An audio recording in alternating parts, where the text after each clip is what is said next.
Oh,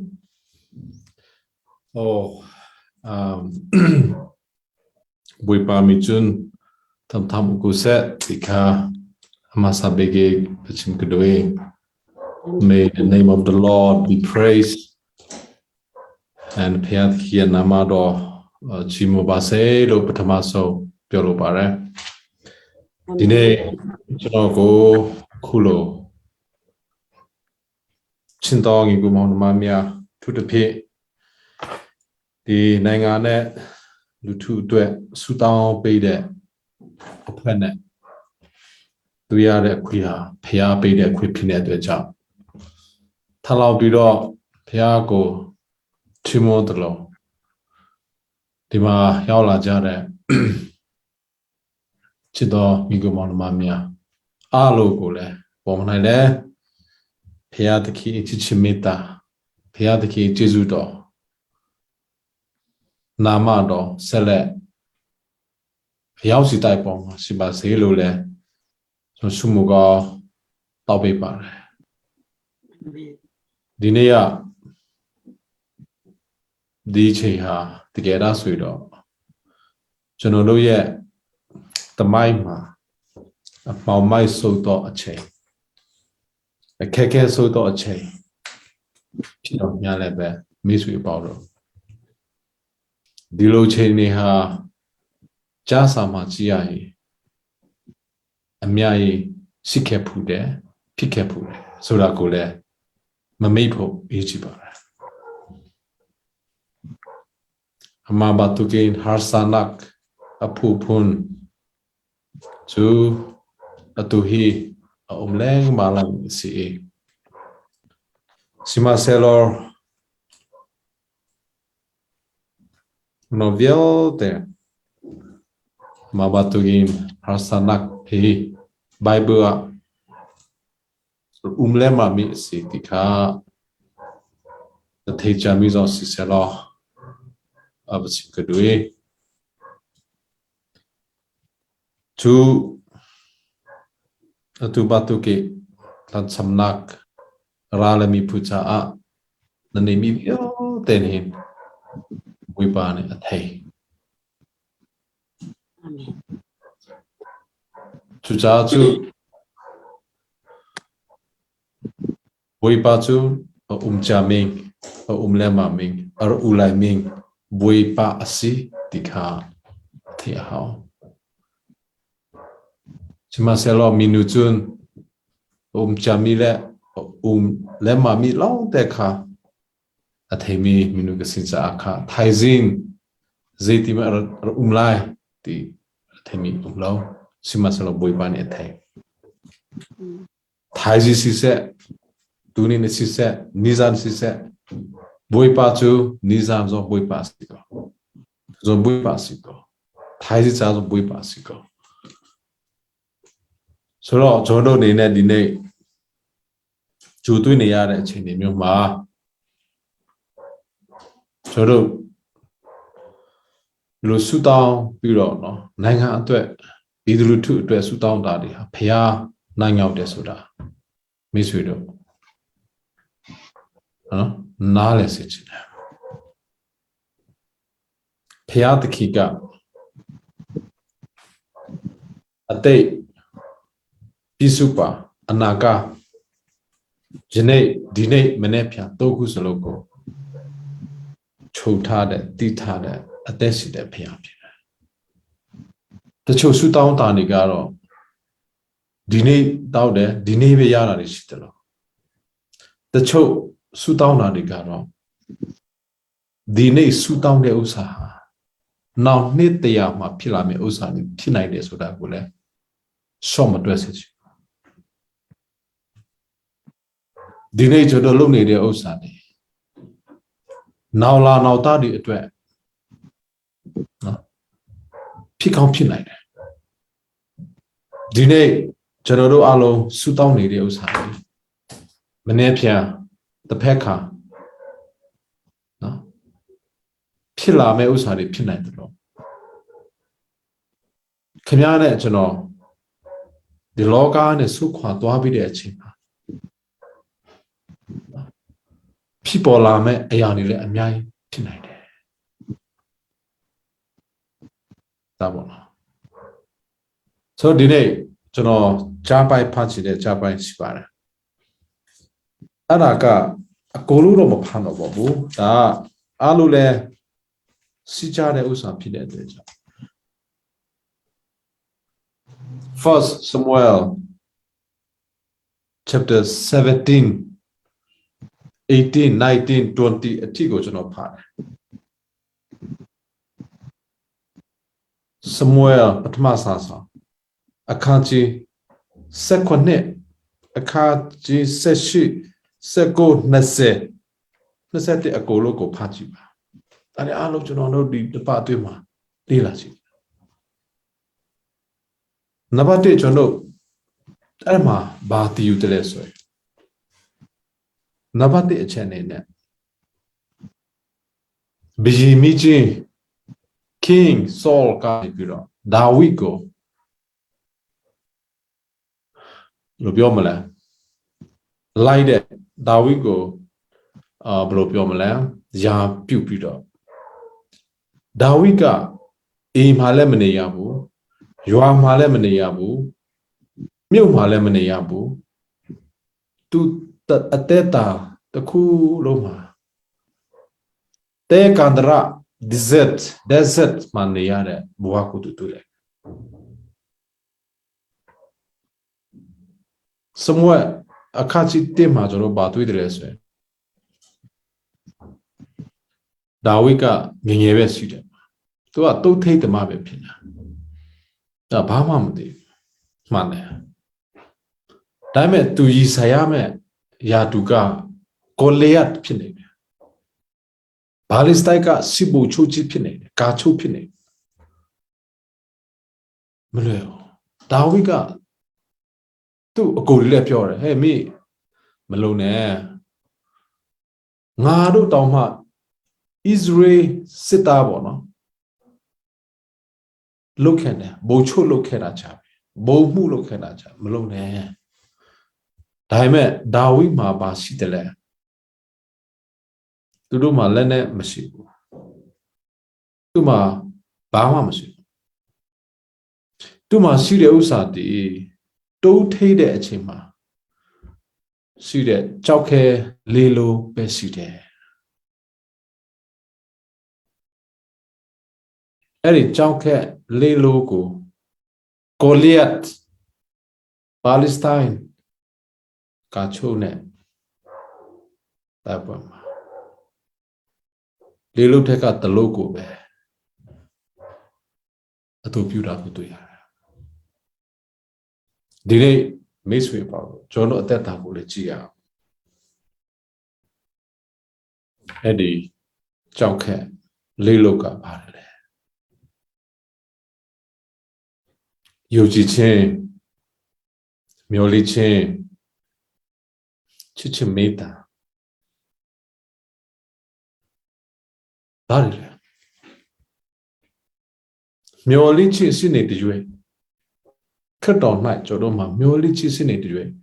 အဲ့ဒီမျောလိချင်းကပဲယာတုကိုနိုင်မှာဖြစ်တယ်အဲ့ဒီချစ်ချင်းမိတာကပဲယာတုကိုနိုင်မှာဖြစ်တယ်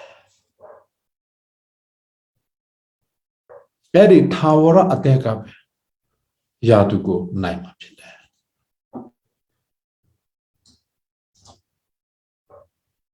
ဆိုတော့ကျွန်တော်အနေနဲ့အဲ့ဒီကြောက်ခဲလေးလုပ်ဒီပါလေကြောက်ခဲတလုပ်ဒီကျွန်တော်ရဲ့ခရစ်တော်၌မျှော်လင့်ခြင်းကျွန်တော်စိတ်နှလုံးအကျွေးမဲ့နဲ့ခရစ်တော်ကိုယုံကြည်ခြင်းကျွန်တော်မှာဘာမှမရှိတော့လည်းမြတ်လည်းပဲခရစ်တော်ဤချစ်ချင်းမေတ္တာခရစ်တော်ဤခရုဏာရှိသည်ဆိုတဲ့ကြောက်ခဲဒါတွေကကျွန်တော်ကိုအောင်နိုင်စေမယ်ဒါတွေကကျွန်တော်ကိုအောင်ပေးမယ်ဆိုတာကိုပထမအချက်နဲ့ပြောလို့ဒုတိယအချက်အနေနဲ့ကတော့အဲ့လိုဒါဝိဒ်ကအောင်မိခက်တော်လဲပဲနောက်ကျတော့ဒါထက်ကြီးမားတဲ့ဘသူကိုတွေးတယ်လဲဆိုရင်တော့စောလူမိကြီးနဲ့တွေ့ရတယ် Tuka Dawigo Tapoya Sitchine Dawiga Twepi Tisham. Enama Bago to the Leswido, warden wideness in desert. Dawiga Tomago, Tolede, Tomakua, Niade, Boakuya. Enama Dawima to Midasule Shushutuane. သူ့ရဲ့ဇနီးလည်းရှုပ်ရှုပ်သွားတယ်သူ့ရဲ့စိတ်တမျှအလုံးရှုပ်ရှုပ်သွားတယ် running ဒါဝိရဲ့အသက်တာကထွက်ပြင်းတယ်ဒါပဲဒီမှာဆိုဘာမှမရှိဘူးဘာမှမရှိဘူးလောကမျက်စိနဲ့ကြည့်ဘာမှမရှိတော့သူ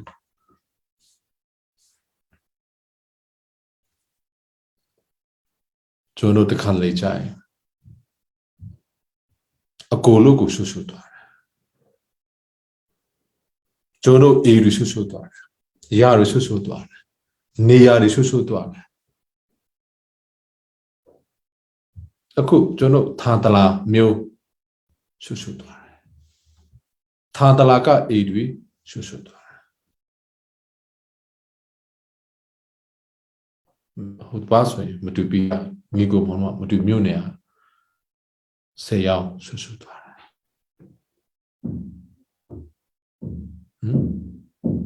ကျွန်တော်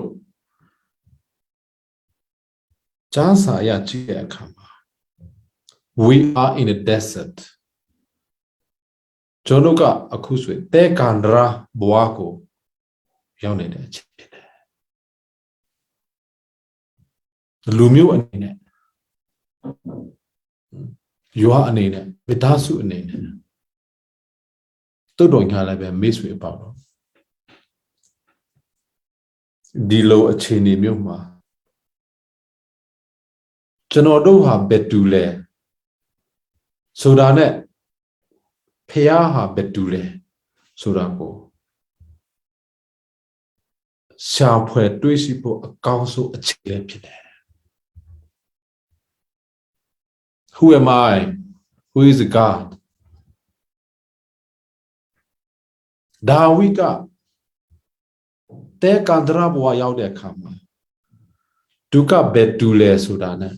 ဖះကဘယ်တူလဲဆိုတာတွေးသွားတယ်တွေးသွားတယ်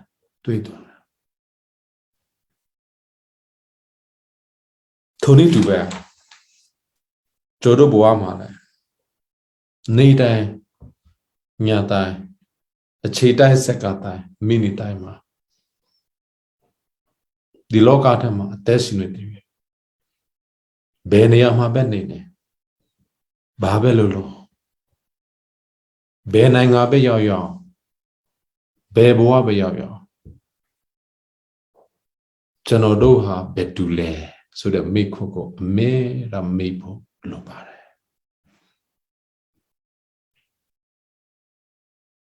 အဟုမ်ဒါကစီ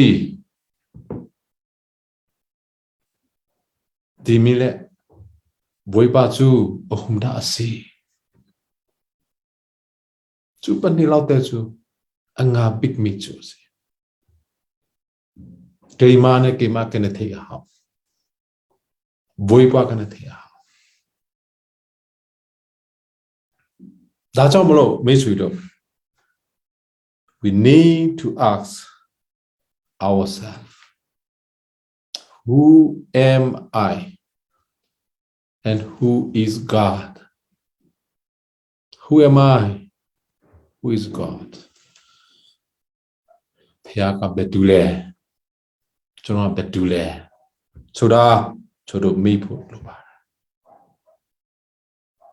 ဘယ်သူကဖះကိုတိတယ်လဲဆိုရင်ကိုတိတဲ့လူကဖះကိုတိတယ်ကိုတိပြီးတော့ဖះကိုတိတဲ့လူပေါ့ကိုအဖြစ်မှာပေါ့ကိုကဘာတူလဲဖះကဖာဆင်းတဲ့လူဖះခရစ်တော်ကသူ့တွေးနဲ့ဝယ်ထားတဲ့သူပေါ့ Credo matase call chingo can credo matase tawara ateko amaka bait had to pichako. Jodo hanes dipolo ba. The chate mapi. Godo Jano Jama Masolimbo Jano Jama Makambu Jano Jamadi Apita Piti. So Daku realization Daku deep Lekatapu ichi.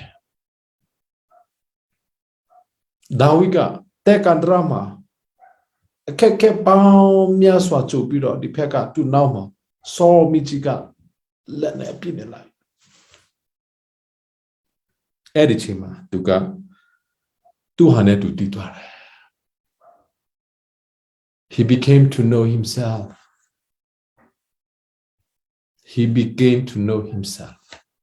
He began to know God.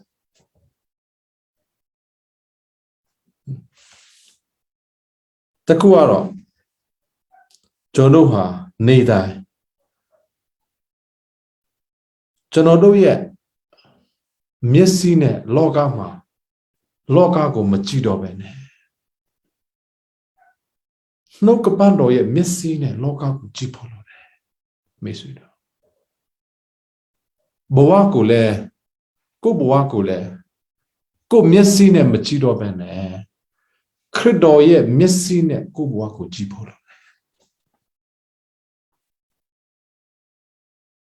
Go Midasu Go Yua Go Lumio Go Nanga the Aloha the Kabalo.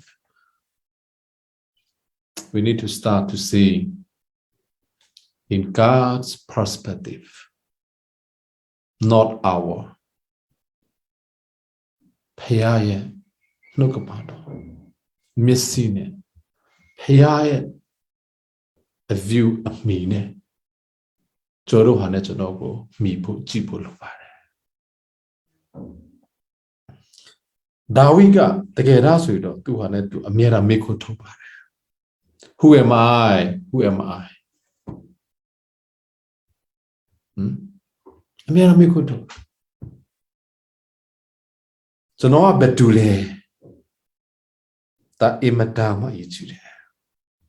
Mission about Imadama Ichide. Now Jaro Joruha Beduka Bilokama Donchi Ayaso Pitalesui. Paisa Sidelu Mahobu Paisa dia Paya Matile Yanabane. Since you are the Yapo Payaku Tisha Malobu, Miss Ana disciples will let Payaku Tisha Malobu. Nami disciples will let Payaku Tisha Malobu.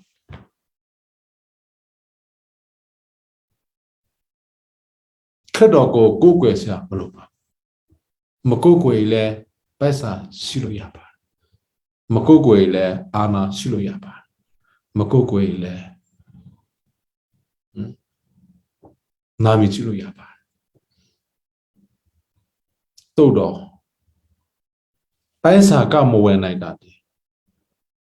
Piosu chain, me dead chain. Chichimita, Taura ate. Anaga Mapati night daddy. Chichimita. Yuji chain, Yolichi, Piosu chain. Payatiki and Taura ate. The Alunale Polo. Umabono. Chada ido, Piomelo Sisaido Mare. Namichi do Piogon Piobale me Mahobu. Mahobu.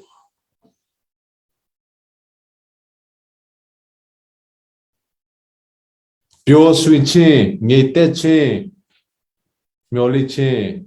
Chichimeta Sudadika, 高级南岸都有地不的别的，看到嘛呗是的。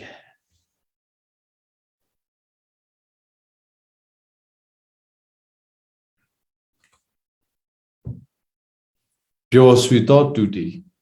看到过地到တူ PE 都表到嘛嘛，你得到တူ的，看到是的တူ PE。阿门。这没得是到တူ的，看到有知道တူ PE。阿门。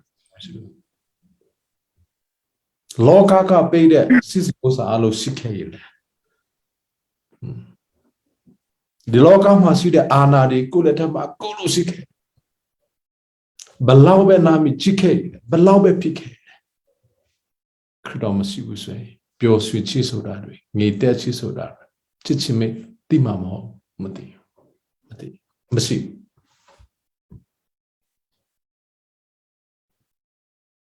အောင်မြင်မှုတွေကကျွန်တော်ဘဝကိုဘယ်တော့မှပျော်ရွှင်ချစ်ပေးမှာမဟုတ်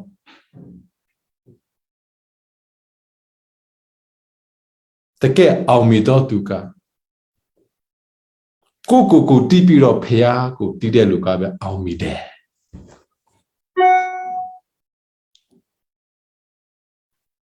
ခရစ်တော်ဒီကျွန်တော်လိုအပ်ဒီဆိုတာကိုတီးတော့သူကအောင်မြင်တော့သူပဲ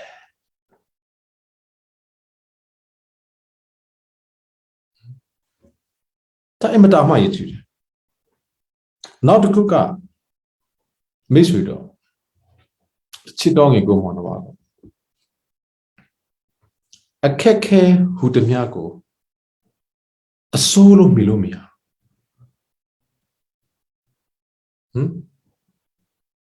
အခုနတချို့ခက်ခဲတွေကတော့တချို့ကြာတန်းချင်းတွေကတော့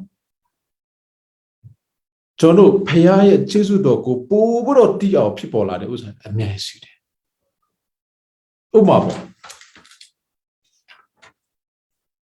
ဒါဝိနဲ့ခေါ်လျာအကြမှာရှိတဲ့အခက်ခဲစေခွန်ချစ်ကိုကြည့်အောင်မိုးဆက်ဘဝမှာဖြစ်ခဲ့တဲ့စေခွန်ချစ်ကိုကြည့်အောင်ဘလောက်ခက်ခဲတယ်လဲမိုးဆက်နောက်မှာမတူရှိတယ်လေဣသရေလနော်အီဂျစ်စစ်သားတေးနဲ့ချစ်တော့လိုက်လာတယ်ကွာသူရဲ့စိတ်မှာပါရှိတယ်လေပီလန်နီကူးလို့မရတဲ့ပီလန်နီကားသူနာမှာဒုက္ခရောက်နေတဲ့ဣသရေလလူမျိုး20ရှိတယ်အနည်းဆုံးကျွန်တော်ချစ်ပီနယ်လူဦးရေကိုကြည့်မယ်ဆိုရင်တော့9သိန်းရှိတယ်အဲ့တို့ကမောဆက်စ်နဲ့ရှိနေတဲ့သူ့နောက်မှာအီဂျစ်စစ်သားတေးချင်းသူ့စိတ်မှာပီလန်နီသူ့နားမှာ20တော့ဣသရေလလူမျိုးသူ့မှာပါရှိတယ်လေအဲ့ဒီတော့ခုကလွဲလို့ပါရှိတယ်လေမရှိဘူးဒီမှာဒုတ်ချောက်တစ်ခုပဲရှိအဲ့ဒုတ်ချောက်စားလို့လည်းမရအောင်ဘာမှမလုပ်လို့မရအဲ့ဒုတ်ချောက်ပါလဲအိပြန်မရှိဘူးလေတုတ်တော်ဖျားကမောစေကိုပြောတယ်အဲ့ဒီတုတ်ချောက်တေးလေးကပဲပီလယ်နီကြီးကိုဖြတ်လိုက်တယ်ဟာလေလုယာအဲ့ဒါဆိုတော့ကျွန်တော်ကမိခုထိုးရမှာကဘာဖြစ်လို့ဒီဘက်ကအီဂျစ်စစ်သားကတိန်းနဲ့လိုက်လာတယ်လေဆိုတဲ့မိခုတွေကိုထိုးနေစရာအကြောင်းမရှိတယ်လို့ဘာဖြစ်လို့ကျွန်တော်ကျမရဲ့စိတ်မှာပီလယ်နီကြီးကရှိနေတယ်လေဆိုတာကိုလည်းမိခုထုံးနေလို့မရဘူးဘယ်နေရာမှာပီလယ်နီကြီးရှိတယ်လေဆိုတာတွေဘယ်နေရာမှာအဲ့ဒီအီဂျစ်စစ်သားတိန်းနဲ့ချီတာလိုက်လာတယ်လေဆိုတာထက်ဘယ်နေရာမှာဖခင်ကပေးတဲ့တိုးချောက်ရှိတယ်လေဆိုတာကအရေးကြီးတယ်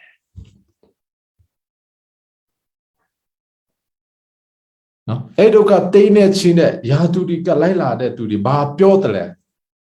ပီလန်နီကြီးကဘာကိုကျွန်တော်ကိုပြောနေတယ်လဲဆိုတာထက်ဖခင်ကဘာကိုကျွန်တော်ကိုပြောနေတယ်လဲဆိုတာကိုနားထောင်ရအောင်တားရည်ကြည့်တယ် ကဲပြည်နေလေဖြတ်ပြီမဟုတ်ဘူးလားရေမရှိတော့ဘူးတဲကန်ရမှာရေမရှိတော့ဘူးအဲ့ဒီချိန်မှာကျောင်းကပကနေပြီးတော့ကြောက်ခဲတုတ်ကြီးကနေပြီးတော့ရေထွက်ခိုင်းတယ်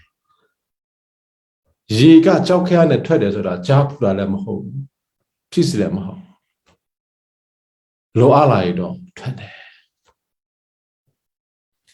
ရေဘလောက်ငါတလဲဆိုတာထက်ဖျားဒီကြောက်ကပကနေပြီးတော့လိုအားလေရေထွက်ခိုင်းနိုင်တဲ့ဖျားဖြစ်တယ်ဆိုတာကိုတီးဖို့အရေးကြီးတယ်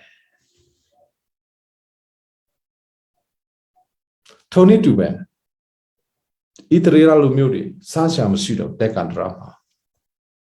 သမင်းငါကူပြီးမရှိတော့မာနချလာတယ်ကောက်ကြီးကနေမာနချလာတယ်ပေါင်မှုချလာတယ်ခါတိုက်ဆိုတော့စားရှာဆိုတော့မေကြီးကနဲ့ထွက်တယ်ကောက်ကြီးကနေချလာမရှိဘူးအဲ့ဒီအချိန်မှာဆိုကောက်ကြီးကနေချလာတယ်စစ်ဆောင်ကြည့်ကောင်းကီကိုကြည့်နေစရာလည်းမဟုတ်တော့မေကြီးကိုပဲစားစရာထွက်မဲ့ဥစ္စာမဟုတ်ဘူးခရစ်တော်ကိုကြည့်ပါ look to Jesus ခရစ်တော်ကိုကြည့်အောင်နောက်တစ်ခုဒါနီယယ်ဟာလို့တည်တယ်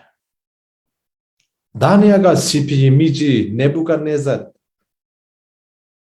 ကနေပြီးတော့သူ့ကိုပြစ်တာချမှာဒါနီယယ်နဲ့သူ့ရဲ့မိတ်ဆွေတွေကိုတော့မိဖို့မှာချပါဆိုတဲ့အမေရှိကွာ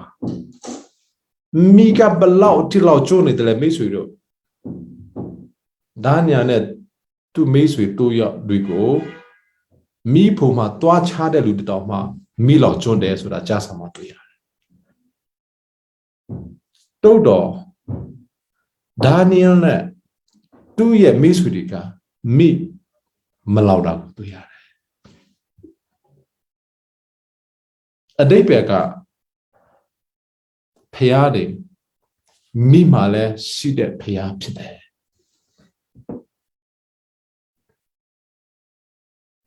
မိဖို့ထဲမှာဘယ်လိုနေရမလဲဒါနီယယ်နဲ့သူ့မိတ်ဆွေကမိဖို့ထဲမှာဘယ်လိုနေရမလဲလောက်ကျွန်းနေတဲ့ငရဲမိမှာဘယ်လိုနေရမလဲဆိုတာလဲဖျားကဒါနီယယ်ကိုဒီပေးထားတယ်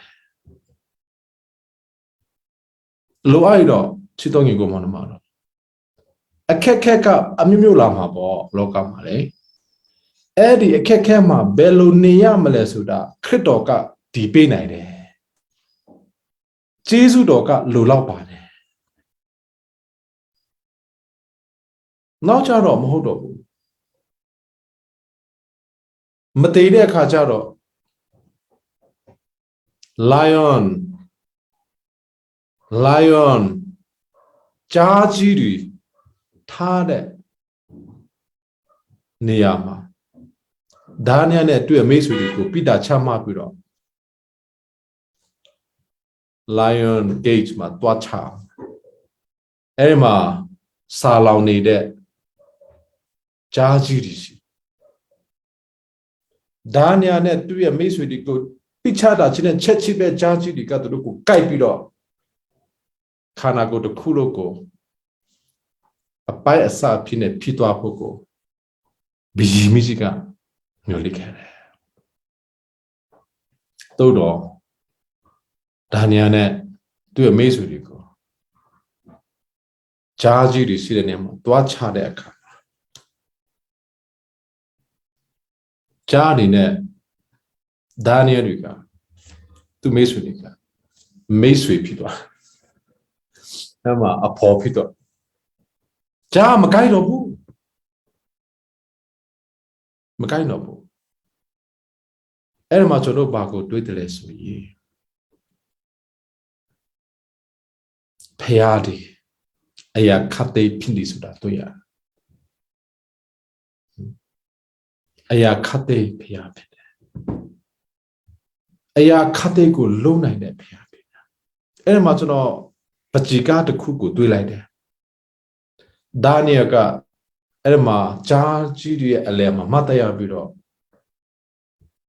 The Kamako, Jarigo, Majibu. He never looked at the lions. He looked up to God. Daniel Eddie Jaji, Majibe, and to a Peago, a poco mosi, we don't not only there, but Chicago. Chanoria Piatanari, Balau Chimani de Resurago, Mataita Bane, Miss Chanoria Yaturi, Balau Tichima de Resurago, Taitasia, Malova. Jab and the Kausi de Resurago, Yitwesia, Malova. Babylole Piaka Ayakatiko, Luna and Pia. Credodi, now so promiseway, teaching to our me dog, credopide. Hallelujah, teaching to our me. That's all teaching her below cheatless with her to any sample boo, credoka, our me pita pide. Our me pita pide. Now so jaro, Jesus and the cross. Jono ha lewa ka tai so de la ku shao po ki chi ba. The cross is painful. Na chin de, cha tan de. To do Khristo ko tai ka pyo de ma hou bu la. Take your own cross and follow me. Ko lewa ka tai ko tha pi do like it. Go lewa ka tai ko tha pi do like it. Take your own cross and follow me. I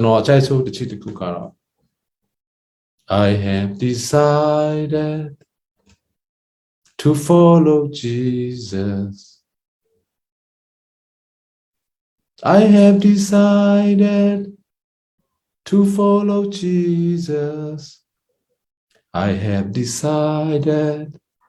to follow Jesus. No turning back.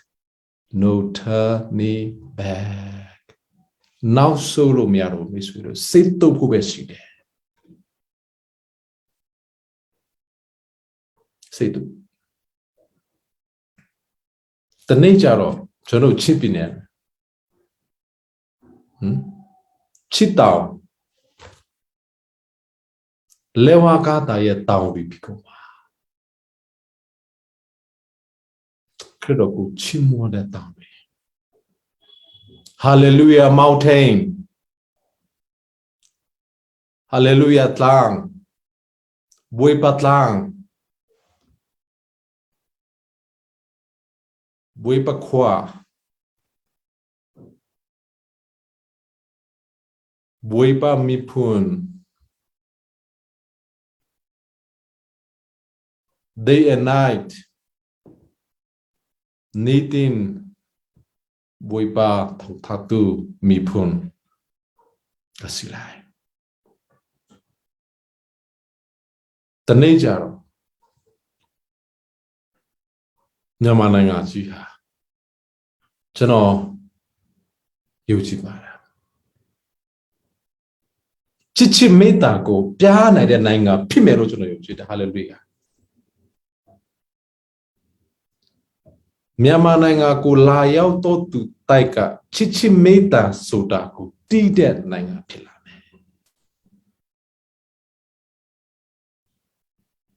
Nyamananga de.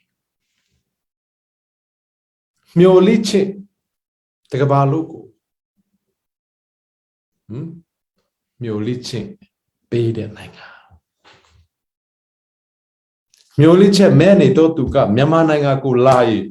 Mioliche. Tui bale me. Miswira.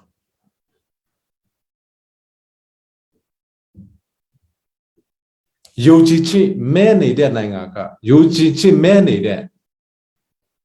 Durika. Nyamananga ko lai. the nature of Yuji Silame. Hallelujah. Eddie Anakaku Twani, the Miss Wipa.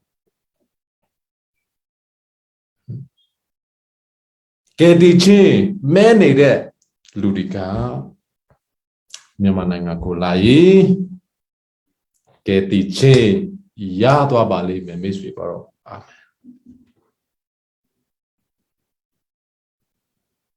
See a Dukayao needed. Eddie Chichai. Chipping Kulai. No, so look, Yamananga. Eddie see a chingani budo, let me out, Dobali. Let me out ching, you see that. Let me out ching, let me out ching.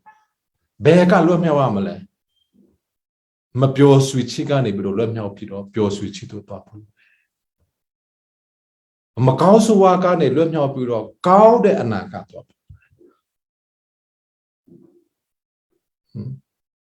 To not in there. To not use in there. Eddie. Take account so one, take account the Usaka, La Nede, Pide Atwecha, New Jerusalem, La Nede Pide Atwecha, Ditaka, Kekeda Hale, Najiluachide, Dine, Piasi Ching Alodi, Eddie Nejai, Yayu Chinmi Pico. Jasamasi. Dine ngojui chen miayidi alodi. Edi anaka tima pyo suichi miayidi pico.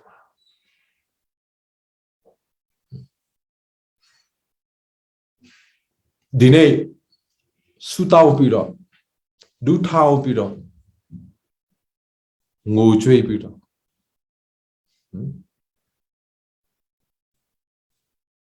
Lole. Mata to maya nai do de. Du tao. Mata yalo to maya do de duka. Edi nejai. Ka khong de. Pia se mama. Ka khong de du tao di pico. Hallelujah. Pia ku chimo de. Pia ku chimo de du tao di pico. Dine miai to ne de. Leka.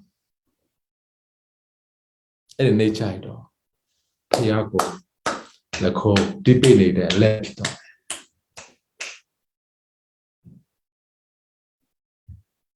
Era ko to ni. Dine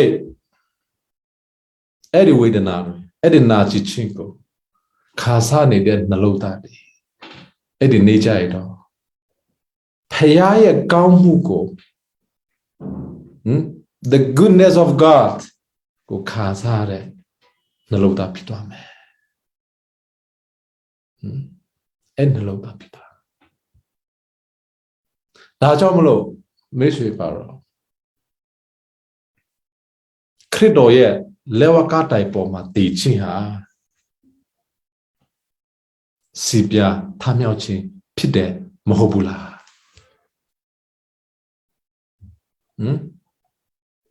Lewa ka tai paw ma khrit do ti chin de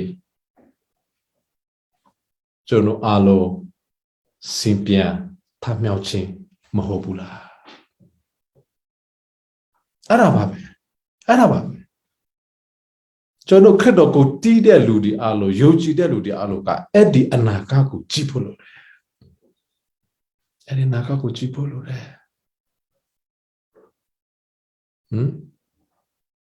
Di loga the ma Jono khi pi twa de tanai jai Thawara attack ko yai Thawara attack Te chi ma shi do bu na chi ma shi do bu ba ma shi Vamin Jono achai so tu kula ro vamin kasi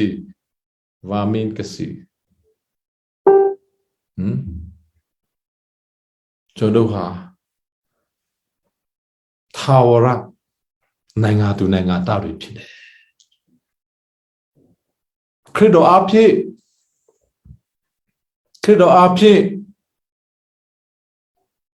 Tawara Nanga to Nanga Tabi Pine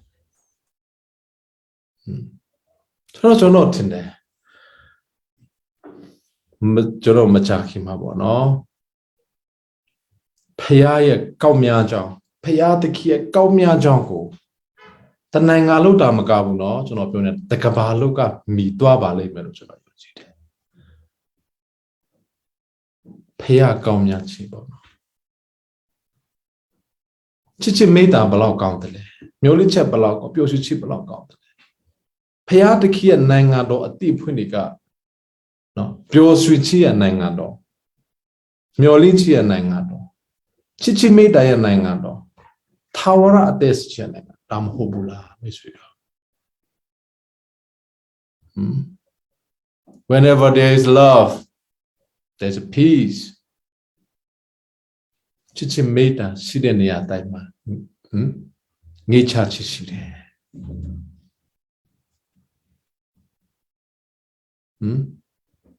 Kudoma, you chichin Sidenia Daima. Nature Chichide. Joro Pure in the Alo de Bemasitele, Kudoma Golo Side. Kudoma Golo piece of but piece of that, the Kumamasi. Everything is in Jesus, through Jesus. We have everything in Jesus.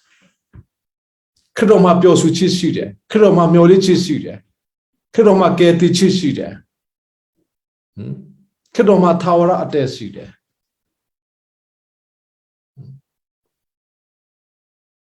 Kudoma Jama Chisude, Beyoka Bellala, Kudoma Jama Chisude.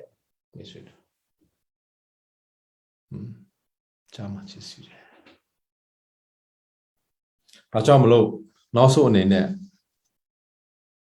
Aloko, Jonokoa Beluba. Takabalo. Lumilta alo, Lumilta alo. Paya the king, position. Let him have a seat. Jono atera, Jono Mamasibu, Miss Jono at Jono Mamasi. Jono a day of bison, the cut of pity. The log out the Kuloya bison, the cut of pity. Kamya Midasu Paisi, the Kudo Pidi, Jano Midasu Paisi, the Kudo Pidi. Kamya Moto Gari, Kamya Adi Yari, Kamya Misri, the Miba, by the Mahubu. Darigo by that day. Kudo Pidi. Kudo Mabe Anaba, Lemyaba. More. Janwado, Zeti Makachimnachu, oh, Nitinin surrender Katua Nitin Achitai, Naitai, Sekatai, Minitai, Nidai Kudoma, Lemya.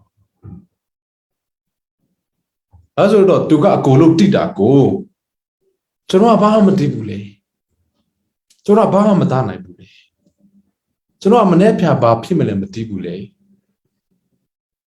Jono at the Pekka ba Matibule, Kidot Tide, a Golo Dupsi.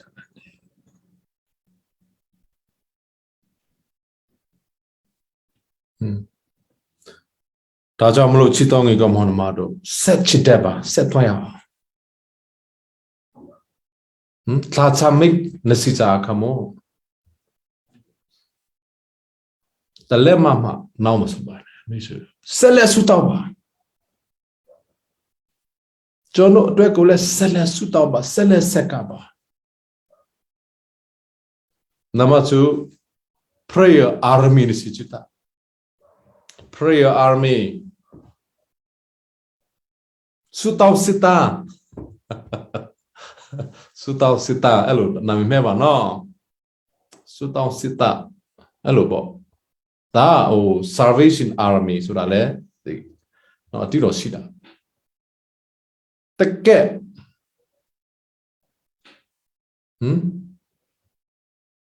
ကျွန်တော် America စစ်တပ်က ဘူချိုတပါပြောတဲ့စကားကိုကျွန်တော်တဘောချတယ်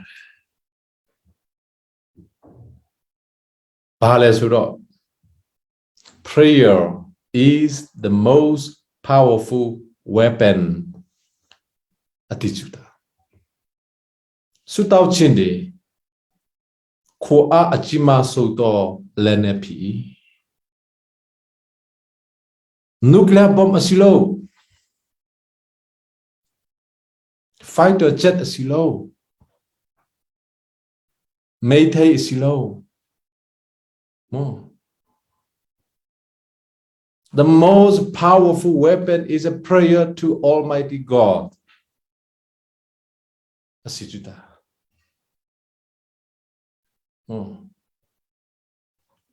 Chuzajun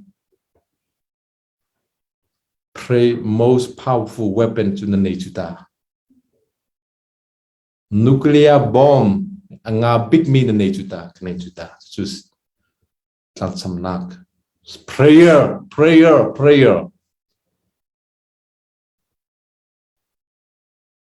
Miko tuahmi jodo yuji to the bed nyaoka ta ko na le tale akudi du thao su taung de ache phit de minu viote BAWIPA athemi viote krifa bu viote tu chu du thao su taung ache si su da thai si chu mo praising ache ar umlai thai si chu du thao su taung de ache mine phya ado chimo de ache yaw la do me chimo de acheအခုကတော့ဒုထောက်တဲ့အချိန်ဖြစ်တယ်ဒုထောက်ဆူတောင်းတဲ့အချိန်နဲ့ပတ်သက်ဒါကြောင့်မလို့ယုံကြည်သူမိဂမောင်နှမအပါတော့အခြေကိုကြည်တတ်ရဒုထောက်တဲ့အချိန်ကိုဒုမထောက်မှကိုစိုးရအောင်ဒုထောက်တဲ့အချိန်ကိုဒုမထောက်မှကိုကျွန်တော်ကြောက်ရအောင်ဖယားတကီစိတ်မောင်းမှာဒုထောက်တဲ့အချိန်ကိုဒုမထောက်မိမှကိုဆိုရအဲ့ဒီချိန်ကျရင်ချီးမွမ်းတဲ့အချိန်ရောက်လာမယ်အဲ့ဒီချီးမွမ်းတဲ့အချိန်ဒီချီးတောင်တန်းတစ်ခုလို့ကဖယားကိုချီးမွမ်းမယ်တောင်တန်းတစ်ခုလို့ဒါဝိမိကြီးပြောတယ်လို့ပေါ့ပြီးလေအပေါက်တို့တောင်တန်းအပေါက်တို့ဖယားတကီကိုချီးမွမ်းကြလောအဲ့ဒီအခြေရောက်လာမှာအရတုမလိုက်အရလိုက်သူချာချူအရလိုက်လာနေပြီဒါကြောင့်မလို့မေးဆွေပေါက်တော့လုံးဝ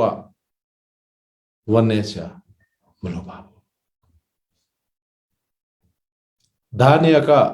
ကြားနဲ့နေတဲ့အခါမှာဝမ်းမနေပါဘူး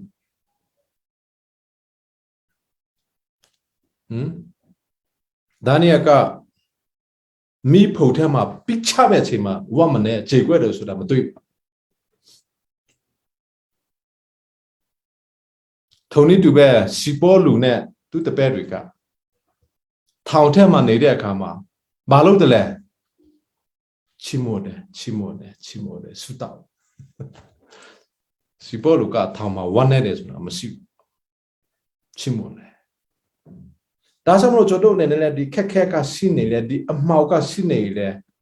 အမှောက်ထဲမှာအလင်းကိုဖြစ်ဖို့ကြိုးစားကြပါ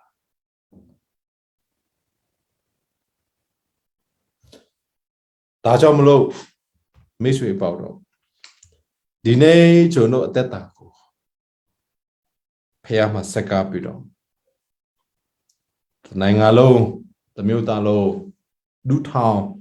စကားဆူတောင်းနေနေမှာဆက်လက်ပြီးတော့ပါဝေပါဆက်လက်ပြီးတော့လုပ်ပါကြားစာမှလည်းပြောတယ်မဟုတ်ဘူးလား တရားတော့မဟုတ်နှစ်ယောက်ဆူတောင်းတယ်ဆိုရင်သူ့နာမတော်အဖြစ်တရားတော့မဟုတ်နှစ်ယောက်ဆူတောင်းတယ်ဆိုသူနဲ့အပါဝေ3ယောက်ဖြစ်နေသူအပါဝေ3ယောက်ဖြစ်နေတရားထက်ဆူတောင်းရင်လည်းသူ့အပါဝေ2ယောက်ဖြစ်ပြီပေါ့ဒါကြောင့်မလို့ဆူတောင်းရင်လည်းကျေးပြပြီးတော့ကျွန်တော်အတွက်ကိုလည်းတနေ့မှာ2မိနစ်လောက်တော့တရားပေးပါ2မိနစ်လောက်အခြေဦးတော့ဆူတောင်းပေးပါကျွန်တော်ပြောပြစေ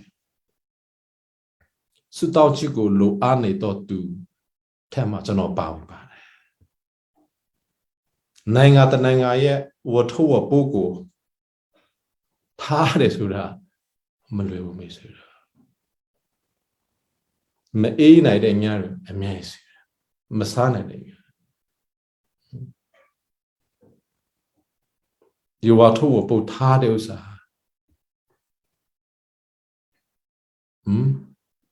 မလွယ်ဘူးတော့တော့ခရစ်တော်ကိုယ်တိုင်ကလဲဝါကားတိုင်ပေါ်မှာကျွန်တော်တို့ရဲ့အပြစ်ဝတ်ထုတ်ဝပိုးအလုပ်ကိုထားနိုင်ပြီလွတ်မြောက်နိုင်ပြီဟာလေလုယာအာမင်မြန်မာနိုင်ငံရဲ့ဝတ်ထုတ်ဝပိုးကိုလည်းခရစ်တော်ကထားနိုင်တယ်ကျွန်တော်မထားနိုင်ဘူးခရစ်တော်မှတစိထားနိုင်တယ်ခရစ်တော်မှတစိဖြစ်နိုင်တယ်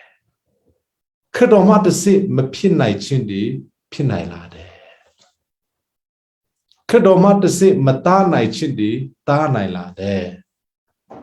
ခရစ်တော်မှတစိမမီခြင်းတွေမီနိုင်တယ်ခရစ်တော်မှတစိမကြားနိုင်ခြင်းတွေကြားနိုင်တယ်ခရစ်တော်မှတစိမဖြစ်နိုင်ခြင်းတွေဟာဖြစ်လာနိုင်တယ်ခရစ်တော်မှတစိအမှောင်ဟာပါဖြစ်တော့တယ်လေအလေးဖြစ်သွားတယ်ခရစ်တော်မှတစိမတာမဆွဟာပါဖြစ်တော့တယ်လေတာဆွန့်သွားတယ်ခရစ်တော်မှတစိတေချင်းဟာပါဖြစ်တယ်လေစင်ချင်းဖြစ်သွားတယ်မဟုတ်ဘူးလားမိတ်ဆွေပါခရစ်တော်မှတစိအရာခတ်သိဖြစ်နေတယ်အယောက်စီတိုင်းဖျားကောက်ချပေးပါစေမြန်မာပြည်ကြီးကိုဖျားကောက်ချပေးပါစေဘွေပါနေဒီလာကိထွားချောက်ပဲစေဘွေပါနေချီရဲလက်မြန်မာရာထွားချောက်ပဲစေအာမင်အာမင်အာမင်အာမင်ဘုရားကိုယ်တော်ချောနာပဲစေဟယ်လို